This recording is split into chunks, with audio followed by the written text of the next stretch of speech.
Police প্রস্তুত রয়েছে তার যে গুলশানের বাসভবন ফিরোজা, সেই ফিরোজার যে গেট সেটি খোলা হচ্ছে। তিনি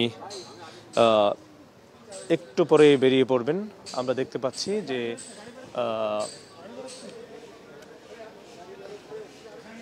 বিএনপি চেয়ারপারসন বেগম খালেদা জিয়া তার বাসভবন ফিরোজা থেকে বের হচ্ছেন সেনানিবাসের উদ্দেশ্যে রওনা হবার জন্য। তার সাথে তার গাড়ির সামনে বিএনপির স্থায়ী কমিটির সদস্য এজেডএম জাহিদ হোসেনকে আমরা দেখেছি। বিএনপি মহাসচিব মির্জা ফখরুল ইসলাম আলমগীর যাচ্ছেন এবং তিনি এরই মধ্যে কিন্তু তার বাসভবন ফিরোজা থেকে বেরিয়ে পড়েছেন। সেনানিবাসের যে সশস্ত্র বাহিনী দিবস, ঢাকা সেনানিবাসের সেনাকুঞ্জে তিনি সংবর্ধনা অনুষ্ঠানে যোগ দেবেন, যেখানে গত বছরও তিনি আজকের এই দিনে সেনানিবাসের সশস্ত্র বাহিনী দিবস উপলক্ষে যে অনুষ্ঠান, সেই অনুষ্ঠানে যোগ দিয়েছিলেন এবং তাকে বহনকারী যে গাড়ি, তার গাড়ির পেছনে কিন্তু নেতাকর্মীরা ছুটছেন।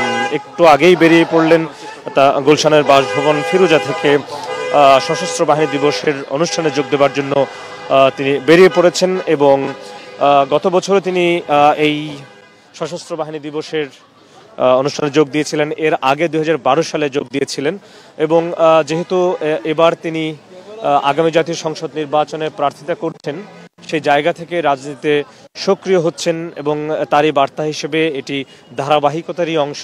আপনারা জানেন যে দীর্ঘদিন ধরে তিনি অসুস্থ রয়েছেন। তার শারীরিক সুস্থতার প্রেক্ষিতে তার যে মেডিকেল টিম, সেই মেডিকেল টিম তাকে অনুমতি দিয়েছে সশস্ত্র বাহিনী দিবসের অনুষ্ঠানে যোগ দেওয়ার জন্য। এবং এর আগে কিন্তু গত 8ই অক্টোবর রাজধানীর শেরেবাংলা নগরে বিএনপির প্রতিষ্ঠাতা সাবেক রাষ্ট্রপতি জিয়াউর রহমানের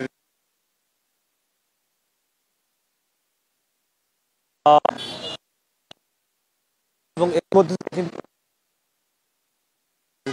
হচ্ছেন তিনি এবং আগামী জাতীয় নির্বাচনে 3টি সংসদীয় তিনি নির্বাচন শাসনের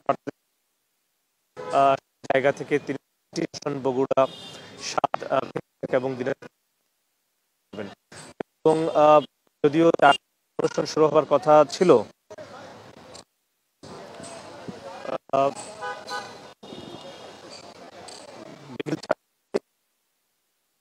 কথা রয়েছে, তিনি 4:19 দিকে তার গুলশানের বাসভবন থেকে রওনা হয়েছেন। তো সব মিলিয়ে অনুষ্ঠান শেষে তিনি নিশ্চয়ই ফিরে আসবেন। সেখানে সার্বিক আনুষ্ঠানিকতা সবকিছু নিয়ে পরবর্তীতে স্টার নিউজের সাথে আমরা যুক্ত হব এবং এই বিএনপি চেয়ারপারসন বেগম খালেদা জিয়ার এই যে সক্রিয় হবার যে বিষয়, সেই বিষয়ের মধ্য দিয়ে কিন্তু আগামী নির্বাচনের দলীয় নেতাকর্মীদের উদ্দেশ্যে একটি বার্তা দিচ্ছেন যে আগামী নির্বাচনে তিনি প্রার্থিতা করছেন, 3টি আসন থেকে তিনি নির্বাচনে দাঁড়াচ্ছেন এবং এটি নিঃসন্দেহে দলীয় নেতাকর্মী, বিএনপি নেতাকর্মীদেরকে উজ্জীবিত করবে এবং তার আজকের এই যে সেনানিবাসের সেনাকুঞ্জে সশস্ত্র বাহিনী দিবসের অনুষ্ঠানে যোগদানের মধ্য দিয়ে কিন্তু সেই নেতাকর্মীদের উজ্জীবিত করার ক্ষেত্রে আরও এক ধাপ এগিয়ে গেল। তো বিএনপি চেয়ারপারসনের যে গুলশানের বাসভবন ফিরোজার সামনে থেকে জানাচ্ছিলাম সর্বশেষ।